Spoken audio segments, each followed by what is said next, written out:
और प्रभु यीशु मसीह के मीठे और सामर्थ्य और जलाली नाम में आप सबों का एक बार फिर से इस बृहस्पतिवार की शाम को प्रार्थना सभा में मैं आप सबों का स्वागत करता हूं और परमेश्वर का धन्यवाद करता हूं कि परमेश्वर ने हमें ये मौका दिया है ताकि आज की शाम हम उसकी उपस्थिति में होकर उसकी महिमा और उसकी प्रशंसा करने पाएँ।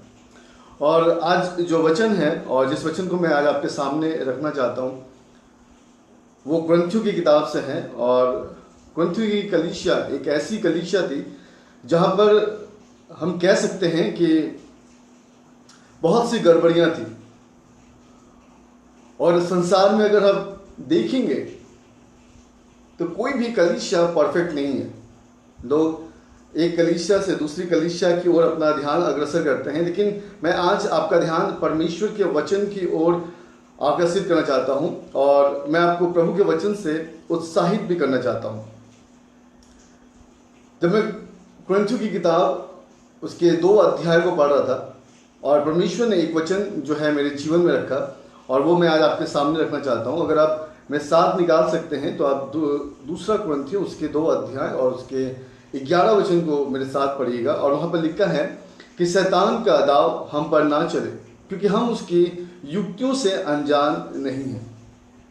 मेरे प्रियो, मैं आपको बताना चाहता हूँ बाइबल ये कहती है कि शैतान का दाव हम पर ना चले क्योंकि हम उसकी युक्तियों से अनजान नहीं हैं। आज कोई भी व्यक्ति इस बात से अनजान नहीं है कि शैतान हमारे जीवन में क्या कर सकता है।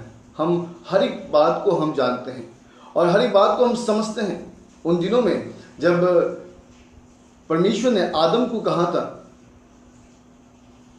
कि तुम इस वाटिका में रहते हुए इन 2 वृक्षों के फल को नहीं खा सकते,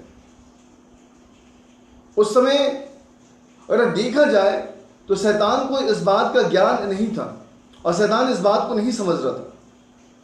और फिर भी उस जगह पर हम देख सकते हैं कि शैतान ने अपना वो काम किया जिसके विषय में वो माहिर था।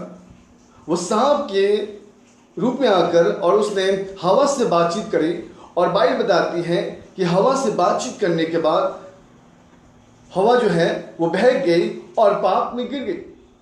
और आज कुरिन्थियों की किताब को अगर आप पढ़ेंगे तो आपका ध्यान इस बात के ऊपर में आएगा कि वहां पे साफ साफ लिखा है कि शैतान का दाव हम पर ना चले क्योंकि हम उसकी युक्तियों से अनजान नहीं हैं। आज इस बात को हम समझ सकते हैं, इस बात को हम देख सकते हैं और अपने जीवन में इस बात को हम महसूस भी कर सकते हैं कि आज इन दिनों में किस प्रकार से शैतान जो है हमारे जीवन को नाश कर सकता है, किस प्रकार से शैतान का दाव जो है उसके वार को हम समझ सकते हैं। और इसलिए पतरस बहुत अच्छी बात कहते हैं। जब आप पहला पतरस उसका 1 अध्याय और उसके पहला पतरस उसके 5वें अध्याय उसके 8वें वचन को अगर आप पढ़ेंगे तो वहां पे पतरस हमें और आपको सचेत होने के लिए कह रहा है कि सचेत रहो और जागते रहो क्योंकि तुम्हारा विरोधी गरजने वाला सिंह कहीं तुम्हें ऐसा फाड़ न खाए। और आज कलीसिया को इस बात को समझने की आवश्यकता है, इस बात को जानने की आवश्यकता है कि कहीं ऐसा ना हो कि हम सचेत ना हो, हम जागते ना रहें और हमारे ऊपर परमेश्वर का जो अनुग्रह है हम उस अनुग्रह से वंचित हो जाए। ये समय है जब हम पैंडेमिक में हैं, ये समय है जब हम ऐसे अवस्था में हैं, हमें सचेत रहने की आवश्यकता है और हमें जागते रहने की आवश्यकता है। क्योंकि अगर आज हम सचेत ना हुए और अगर हम जागते ना रहेंगे तो हमारे विरोध में अर्थात जो हमारा विरोधी है वह अवसर ढूंढता है।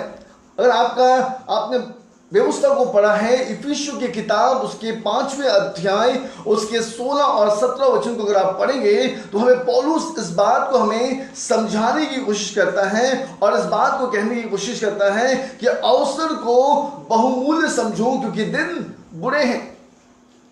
इस बात को हमें समझने की आवश्यकता है क्योंकि शैतान का दाव हम पर ना चले क्योंकि हम उसकी युक्तियों से अनजान नहीं हैं।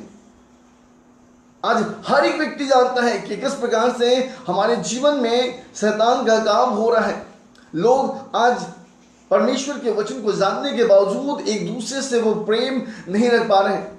उनके अंदर में जलन है, वो ईर्ष्या में हैं, व्यभिचार में पड़ जा रहे हैं और कई ऐसी चीजें जो उनको लगातार उनके ऊपर में प्रेशराइज हो रहा है। और केवल इसी कारण, क्योंकि आज वो कहीं ना कहीं परमेश्वर के सम्मुख नहीं है। और मैं आपको बताना चाहता हूं, भजन संगीता उसका 16 अध्याय और उसके 8वें वचन को अगर आप पढ़ेंगे तो वहां पर लिखा है कि मैं हिलाया ना जाऊंगा, क्योंकि परमेश्वर जो है वो मेरे दाहिनी ओर विराजमान है।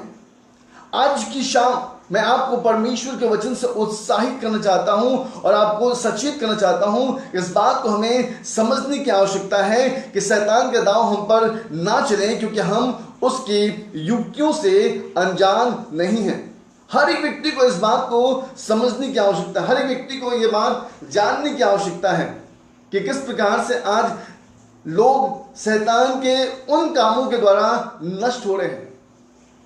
और पतरस हमें सचेत करता है, पतरस हमें सावधान करता है, पतरस हमें कहता है कि सचेत रहो और जागते रहो।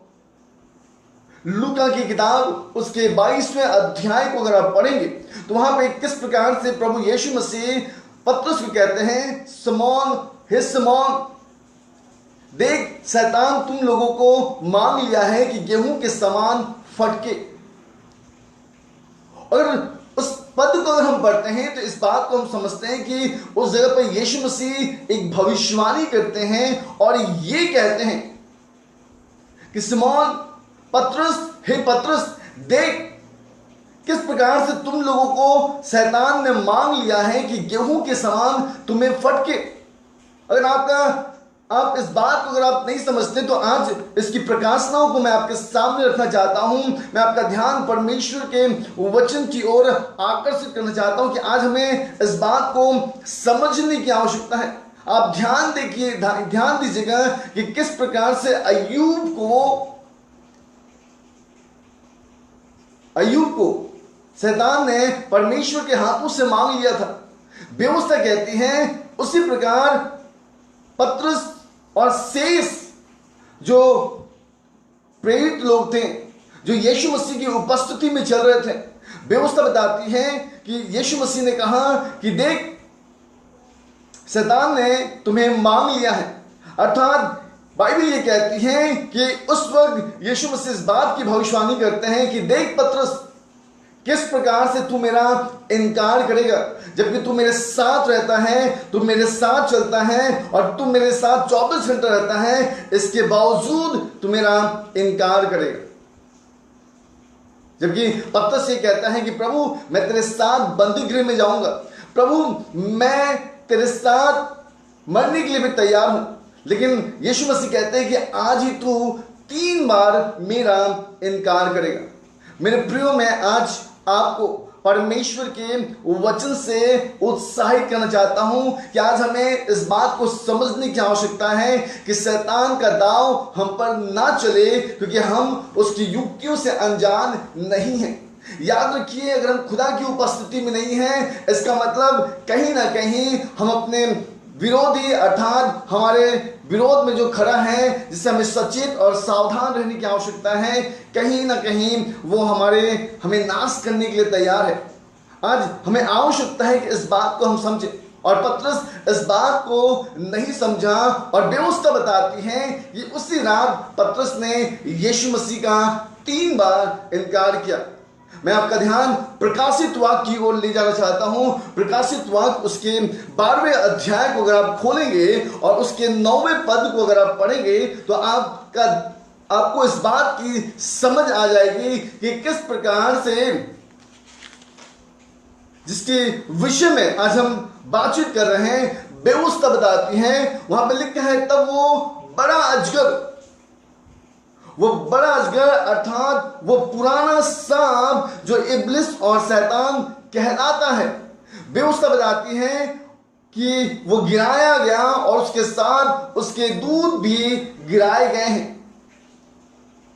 और परमेश्वर का वचन ये भी कहता है कि उसके पास बहुत समय नहीं है।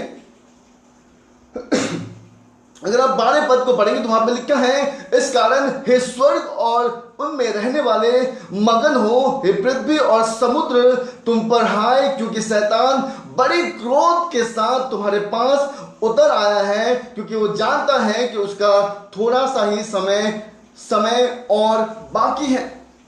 उसके पास थोड़ा सा ही समय बाकी है, और इसलिए वो क्या कर रहा है कि आज कलीसिया के बीच में वो काम करने की कोशिश कर रहा है जिसे आज हम समझ नहीं पा रहे।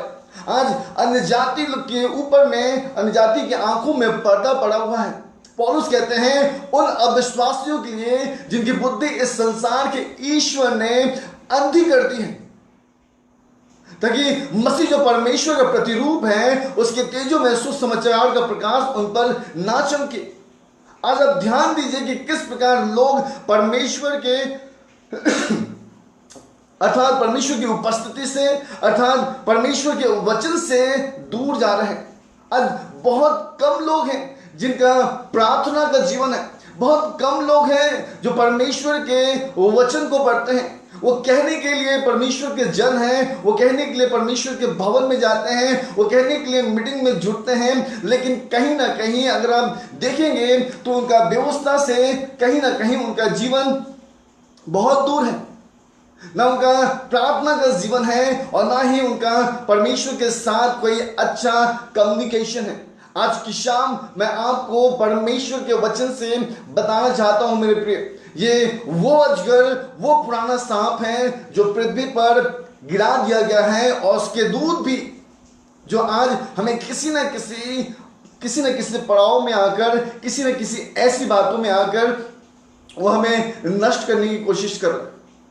इस प्रार्थना सभा के द्वारा मैं आपको केवल ये बताने की कोशिश कर रहा हूं कि आज हमें आवश्यकता है कि हम सब बात को जानते हैं, हम किसी भी बात से अनजान नहीं है। शैतान का दांव हम पर ना चले, क्योंकि हम उसके युक्तियों से अनजान नहीं है। कोई भी व्यक्ति आज उसकी युक्तियों से अनजान नहीं है। हर एक व्यक्ति उसके तमाम बातों को वो जानता है। आप ध्यान दीजिए कि किस प्रकार अय्यूब जो है वो परमेश्वर के सम्मुख इतना खड़ा था। किस प्रकार अय्यूब जो है परमेश्वर के सम्मुख निर्दोष पाया जाता था, और परमेश्वर ने अय्यूब को कहा, परमेश्वर ने शैतान को कहा कि क्या तुमने एक ऐसे दास को देखा है जो खड़ा है, एक ऐसे व्यक्ति को जो मेरा आदर और सम्मान करता है, एक ऐसे व्यक्ति को जिसके अंदर में किसी भी प्रकार का लालच नहीं है। आपको पता है बाइबल बताती है कि शैतान ने परमेश्वर को कहा कि जब तक तू उसके हड्डी और मांस को ना छू ले तब तक वो अपने मुंह से तेरी निंदा नहीं करे। जब तक हड्डी और मांस को ना छू ले। आज मैं आपको बताना चाहता हूं कि जब तक आप परमेश्वर के सम्मुख नहीं रहते, आज जितनी भी बीमारियां अगर आप देखते हैं ना, ये बीमारियां केवल उन परिस्थितियों के लिए आती हैं ताकि आप परखे जाएं। व्यवस्था बताती है कि अय्यूब जो है वो परमेश्वर के सामने निर्दोष और खड़ा था, और परमेश्वर का वचन ये कहता है कि शैतान ने परमेश्वर से अय्यूब को मांग लिया था, और अय्यूब जो खड़ा और निर्दोष था, व्यवस्था बताती है कि उसके हड्डियों को छूने के बाद वो कहता है, बाइबल कहती है कि किस प्रकार से हड्डी और मांस छू ले तब वो तेरे मुंह पर तेरी ही निंदा करेगा। आज जब हमारी परिस्थितियां, अय्यूब ने तो ऐसी नहीं करी, अय्यूब ने तो निंदा नहीं करी, लेकिन आज हम थोड़ी सी परिस्थितियां हमारी बिगड़ जाती हैं तो हम क्या करते हैं, हम परमेश्वर के विरोध में बातें करना आरंभ करते हैं, हम परमेश्वर के विरोध में कहना आरंभ करते हैं। मेरे प्रियो, आज वो समय है जब हम परमेश्वर के सामर्थ को अपने जीवन में हम देख सकते हैं, क्योंकि आज हम में से कोई भी इस बात से अनजान नहीं, कोई भी इस बात से अनजान नहीं कि परमेश्वर की युक्तियों को नहीं समझता। हर एक व्यक्ति जो है वो परमेश्वर की युक्तियों को जानता है कि परमेश्वर मुझसे और आपसे क्या चाहता है, लेकिन आज हम शैतान के दावों को जानने के बावजूद भी हम उसकी युक्तियों से अनजान हैं, हम उसके कामों में और भी अधिक सहायता करते हैं। मैं आपका ध्यान प्रेरित की किताब की ओर ले जाना चाहता हूं। जब हम प्रेरित की किताब उसका 1 अध्याय और उसके 25 वचन को आप पढ़ेंगे, जहां पर 24 पद में लिखा है कि प्रार्थना होती है यहूदा के जगह के लिए, क्योंकि यहूदा उन दिनों में अपनी सेवकाई, अपनी प्रेरिताई को छोड़कर वो अपने स्थान को चला गया था। और बाइबल बताती है कि उस स्थान को भरने के लिए प्रेरित लोग, अन्य प्रेरित लोग मिलकर प्रार्थना कर रहे थे। 25 पद में लिखा है प्रेरित की किताब उसका 1 अध्याय उसके 25 वचन में कि वह इस सेवकाई और प्रेरिताई का पद ले जिसे यहूदा छोड़कर अपने स्थान को चला गया। यहूदा कौन से स्थान में चला गया था? क्या यहूदा उन विषयों को समझता था? क्या यहूदा उन बातों को जानता था? यहूदा वो स्थान में चला गया था जिसकी युक्ति वो जानने के बावजूद भी उसने अपने जीवन से नहीं हटाया। कई बार हम बहुत कुछ जानते हैं, हम समझते हैं कि ये सब कुछ हमें गिराने के लिए हो रहा है, ये सब कुछ हमें परमेश्वर की उपस्थिति से हटाने के लिए हो रहा है, ये सब कुछ हमें नष्ट करने के लिए हो रहा है, फिर भी हम उसके दावों को नहीं समझते। मेरे प्रियो, मैं आज आपको बताना चाहता हूं, पौलुस कहते हैं कि यदि तुम्हारे पास कोई और सुसमाचार आए तो तुम्हें उस सुसमाचार के ऊपर में ध्यान नहीं देना है। वही सुसमाचार जिसको हमने सुनाया है। आज क्यों यहूदा परमेश्वर के अर्थात यीशु मसीह के संग रहने के बावजूद भी वो यीशु मसीह की उपस्थिति से हटकर और सदूसी फरीसियों की ओर चला गया? क्यों वो धन के लालच में चला गया? क्यों उसका मन भटक गया? क्योंकि वो दूसरे ही सुसमाचार पर विश्वास कर रहा था, क्योंकि वो यीशु मसीह के वचनों पर विश्वास नहीं कर रहा था, वो भविष्यवाणी के पुस्तकों पर विश्वास नहीं कर रहा था। और यही कारण था कि यहूदा अपने पद को छोड़कर अपने स्थान को चला गया, उस स्थान को जिसके विषय में हम और आप सपने में भी कल्पना नहीं करते कि हम उस जगह पर जाएं। और बाइबल कहती है कि उस जगह को यहूदा ने बहुत प्रेम किया, और यही कारण था कि सिमोन का बेटा अर्थात कह सकते हैं, माफ कीजिएगा, सिमोन का बेटा कह रहा हूं। अगर आप देखेंगे तो यहूदा जो है अपने मन में इन विषयों को सोचते हुए उसने कभी भी परमेश्वर के वचन पर वो निर्भर नहीं हुआ। और इसलिए पौलुस इस बात को अपनी कलीसिया को कहते हैं कि कोई दूसरा सुसमाचार है ही नहीं। अगर आज हम किसी और सुसमाचार के ऊपर में विश्वास करते हैं, यदि हम आज किसी और सुसमाचार के ऊपर में हम ध्यान देते हैं, तो आज हमें सोचने की बात है। क्योंकि व्यवस्था बताती है, दूसरा कुरिन्थियों की किताब उसके 11वें अध्याय और उसके 14 वचन को अगर आप पढ़ेंगे तो वहां पे परमेश्वर के वचन में लिखा है, ये कुछ अचंभे की बात नहीं, क्योंकि शैतान आप भी ज्योतिमय और स्वर्गदूत का रूप धारण करता है। ये कोई अचंभे की बात नहीं। ऐसे व्यक्ति आपके सामने आ खड़े होंगे जैसे आपको लगेगा सचमुच ये परमेश्वर का जन है, सचमुच ये परमेश्वर की सेवकाई करता है। लेकिन मेरे प्रिय, मैं आज आपको बताना चाहता हूं कि व्यवस्था बताती है ये कुछ भी अचंभे की बात नहीं, क्योंकि शैतान आप भी ज्योतिमय स्वर्गदूत का रूप धारण कर सकता है।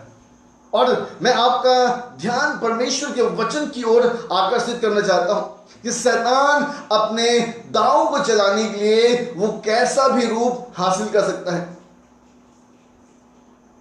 शैतान हवा को परमेश्वर की उपस्थिति से गिराना चाहता था, इसलिए उसने एक ऐसा रूप ढूंढा जिसके द्वारा वो हवा से बातचीत कर सके और हवा को और आदम को परमेश्वर के उपस्थिति से हटा सके। आज कौन आपसे बातचीत करता है? आज आप किसको सर्वप्रथम स्थान देते हैं? आज अपने जीवन में आप किसको प्राथमिकता देते हैं?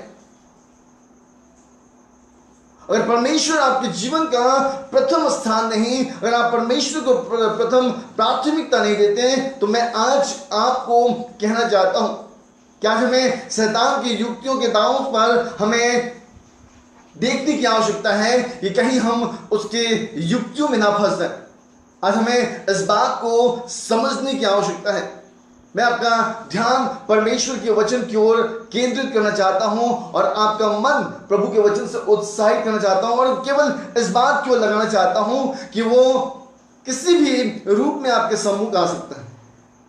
और इसलिए मेरे प्रियो, आज हमें आवश्यकता है कि हम सचेत रहें और जागते रहें। और पत्रस इस बात को कलीसिया को समझाता है कि हमें सचेत और सावधान रहने की आवश्यकता है।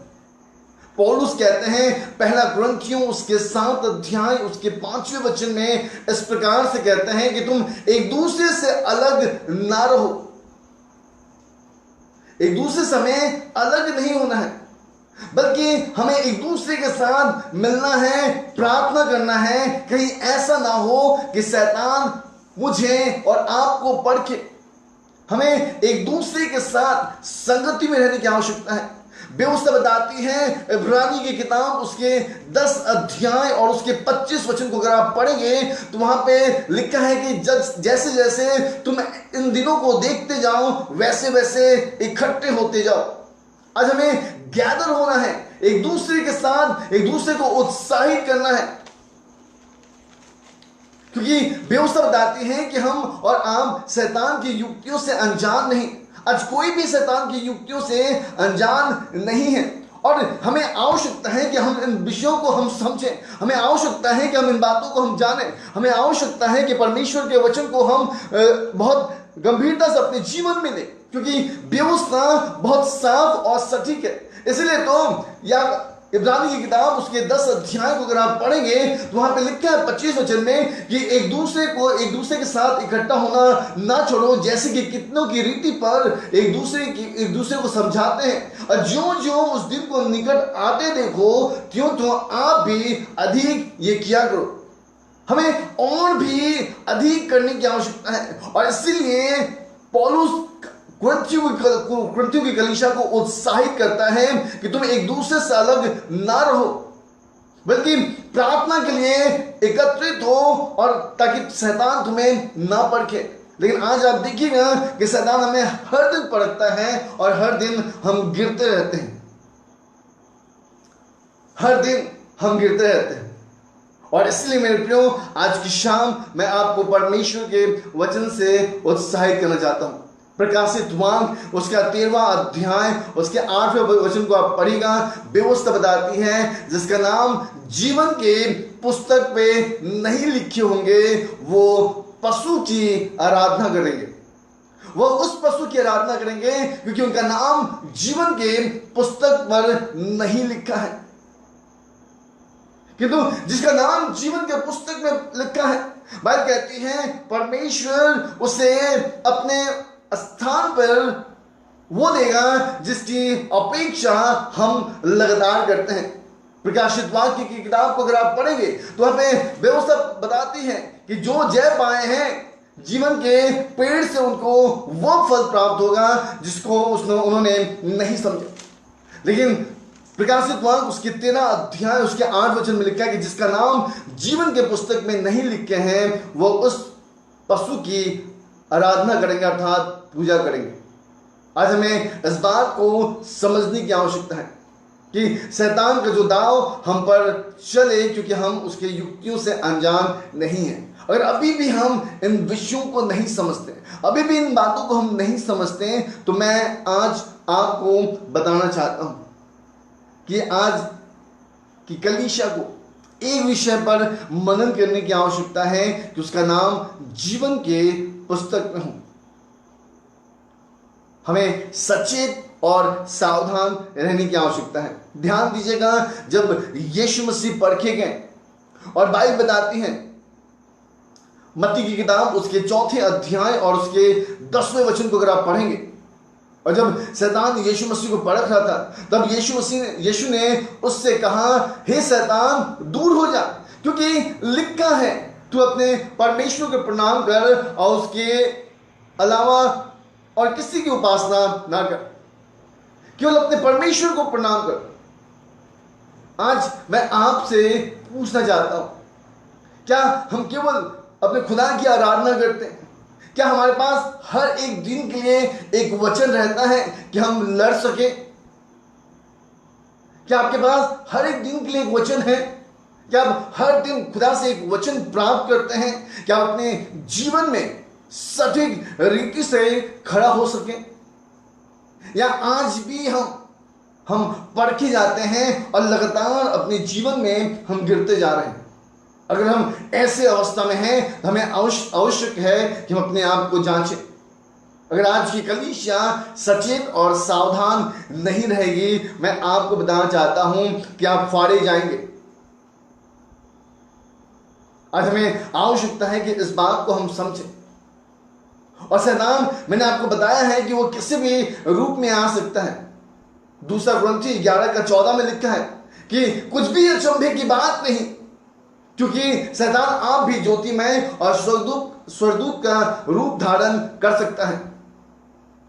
आप ध्यान दीजिए, अय्यूब की किताब उसके 2 अध्याय और उसके 9वें वचन को आप पढ़िएगा।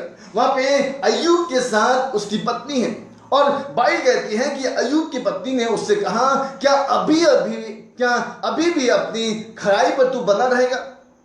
परमेश्वर की निंदा कर और मर जा। अब ध्यान दीजिए कि शैतान किसके अंदर से होकर बातचीत कर रहा है। मेरे प्रियो, मैं आपको बताना चाहता हूं, क्या कोई भी व्यक्ति शैतान के युक्तियों से अनजान नहीं है। शैतान का दांव हम पर ना चले, क्योंकि हम उसके युक्तियों से अनजान नहीं हैं। आज हमें उसके हथियारों को रोकने की आवश्यकता है। बाइबल बताती है, यूहन्ना की किताब को आप पढ़ेंगे तो बेवसा बताती है कि किस प्रकार से यहूदा जब उस मेज में बैठा हुआ था, उस मेज में शामिल था। बेवसा बताती है शैतान किस प्रकार से यहूदा के मन में डाल चुका था कि वो यीशु को पकड़वाए। शैतान बहुत पहले ये बातें उसके अंदर में डाल चुका था और उस मेज में बैठने के बाद भी यीशु मसीह उस रोटी के विषय में कह रहे थे, उस दाखरस के विषय में कह रहे थे, लेकिन उसके दिमाग में केवल एक ही बात चल रहा था कि मैं कब यीशु मसीह को अर्थात प्रभु को मैं उन शास्त्री फरीसियों के गिरफ्त में कर दूं। अर्थात उन विषयों को वो लगातार मनन कर रहा था। आज हम कितनी ऐसी बातों को अपने जीवन में मनन करते रहते हैं, क्योंकि आज हमारे पास हर एक दिन के लिए एक वचन नहीं जिससे हम लड़ सकते हैं। हर एक दिन के लिए हमारे पास वचन होने की आवश्यकता है। यीशु मसीह के पास वचन था और इसलिए बाइबल कहती है कि यीशु मसीह ने शैतान को कहा कि हे शैतान दूर हो जा, क्योंकि लिखा है कि तू अपने परमेश्वर को प्रणाम कर और उसी की उपासना कर। यीशु मसीह के पास वचन था और यही कारण था कि बाइबल कहती है कि यीशु ने शैतान को निकलने की आज्ञा दी। क्या हमारे पास हर एक दिन के लिए एक वचन है? क्या हर एक दिन हम शैतान की युक्तियों को हम नाश कर पा रहे हैं? क्या उसका दाव हम पर ना चले इसलिए हम सचेत और सावधान हैं? कहीं ऐसा तो नहीं कि अभी भी हम उसकी युक्तियों के जानने के बावजूद भी हम उसी युक्ति में मनन करते जा रहे हैं, सोचते जा रहे हैं। हम किसे अपने जीवन का प्राथमिकता दे रहे हैं? कौन है हमारा? परमेश्वर को छोड़ अगर हम किसी को प्रथम स्थान देते हैं तो याद रखिए, बाइबल ये कहती है कि हम व्यभिचार कर रहे हैं। क्योंकि जिस परमेश्वर से हमें सबसे अधिक प्रेम करने की आवश्यकता है, उसको छोड़ हम किसी और को स्थान दे रहे हैं। और व्यवस्था बताती है कि ये व्यभिचार है। और अगर आज हम व्यभिचार में हैं, आज हमारी मनसा इस दशा में है, तो मैं आज आपको बताना चाहता हूं कि शैतान की युक्तियां हमारे जीवन में काम कर रही हैं। आप जानने के बाद भी आप अनजान हैं और इसलिए आज आप वैसे जीवन में मनन कर हैं। हमें आवश्यकता है कि हम सचेत रहें और जागते रहें, कहीं ऐसा ना हो कि शैतान हमें फाड़ कर। और इसलिए मेरे प्रियो, मैं आपको बताना चाहता हूं कि हमें आवश्यकता है कि हम परमेश्वर के सारे हथियारों को हम बांध लें, क्योंकि जब हम ऐसे समय में पड़े तब हम उसकी युक्तियों से अनजान ना हो, बल्कि हम उससे लड़ने के काबिल हो जाए। इसलिए क्योंकि बाइबल बताती है, इफिसी की किताब उसके 6 अध्याय को और उसके 11वें वचन को अगर आप पढ़ेंगे तो व्यवस्था बताती है। Ephesians, book of Ephesians chapter 6 verse 11। और परमेश्वर के वचन में इस प्रकार से लिखा है, परमेश्वर के सारे हथियार बांध लो कि तुम शैतान की युक्तियों के सामने खड़े रह सको। आज हमें परमेश्वर के तमाम हथियार को बांधने की आवश्यकता है, क्योंकि हमारा युद्ध लहू और मांस से नहीं, लेकिन हमारा युद्ध जो है अंधकार के हाकिमों से है। 12वें पद में लिखा है, क्योंकि हमारा यह मल्लयुद्ध लहू और मांस से नहीं, परंतु प्रधानों से, अधिकारियों से और इस संसार के अंधकार के हाकिमों से और उस दुष्टता की आत्मिक सेनाओं से है जो आकाश में है। ध्यान रखिए, आज हमें इस बात से अनजान नहीं होना चाहिए। आज हमें उन तमाम हथियारों को बांधने की आवश्यकता है। अगर आज आप सब कुछ जानते हैं, शैतान के दावों के विषय में जानते हैं, और जब आप उसकी युक्तियों से अनजान नहीं हैं, तो मैं आपको केवल एक बात कह सकता हूं कि आज हमें उन तमाम हथियारों को बांधने की आवश्यकता है। आज हमारा कोई भाई दुश्मन नहीं है, आज हमारी कोई बहन दुश्मन नहीं, लेकिन हमारा दुश्मन जो है, हमारा बैरी जो है, अंधकार की शक्तियां हैं। हमारे दुश्मन जो है वो प्रधान है, वो डार्कनेस ऑफ पावर है, और आज हमें उन युक्तियों से लड़ने की आवश्यकता है। आज ये विषय मैं इसलिए आपके सामने रख रहा हूं क्योंकि कहीं ना कहीं मैं इस विषय को पढ़ रहा था, और दूसरा कुरिन्थी की किताब उसके 11 अध्याय उसके 30वें वचन में पौलुस कहते हैं, परंतु मैं डरता हूं जैसे सांप ने अपनी चतुराई से हवा को बहका दिया, वैसे ही तुम्हारा मन भी उस सिधाई और पवित्रता से जो मसीह के साथ होनी चाहिए कहीं भ्रष्ट ना हो जाए। और आज यही कारण है कि परमेश्वर ने यह वचन मेरे सामने रखा, और इस वचन को मैं आपके सम्मुख रख रहा हूं, क्योंकि व्यवस्था बताती है कि कहीं ना कहीं मेरे अंदर में भी इस बात का भय है कि आज हम पैंडेमिक के आड़ में कहीं शैतान का वार हमारे ऊपर में काम तो नहीं कर रहा, कहीं हम परमेश्वर की युक्तियों से हटकर शैतान की युक्तियों में तो हम नहीं फंस जा रहे। कहीं जिस प्रकार हवा बहकाई गई, कहीं हम भी तो बहकाई नहीं जा रहे, कहीं हमारा मन तो नहीं भटक रहा, कहीं हम परमेश्वर की उपस्थिति से हटकर किसी और विषय में तो ध्यान नहीं दे रहे। हम परमेश्वर के वचन को छोड़कर कहीं हम मोबाइल के साथ बहुत ज्यादा समय तो व्यतीत नहीं कर रहे। आज हम किसके साथ समय व्यतीत कर रहे हैं, इस बात को हमें समझने की आवश्यकता है। गलातियों की पुस्तक बड़ी अच्छी बात कहती है, वहां पे 6 अध्याय उसके 7वें वचन में लिखा है कि धोखा ना खाओ, परमेश्वर मजाक में नहीं उड़ाया जाता। जो कुछ तुम बोओगे वही अपने जीवन में काटोगे। आज ध्यान दीजिए कि आप अपने भविष्य के लिए क्या बो रहे हैं। अब कौन सी ऐसी बीज आप बो रहे हैं जो आने वाले दिन में आपके लिए अच्छा फल ला सकता है।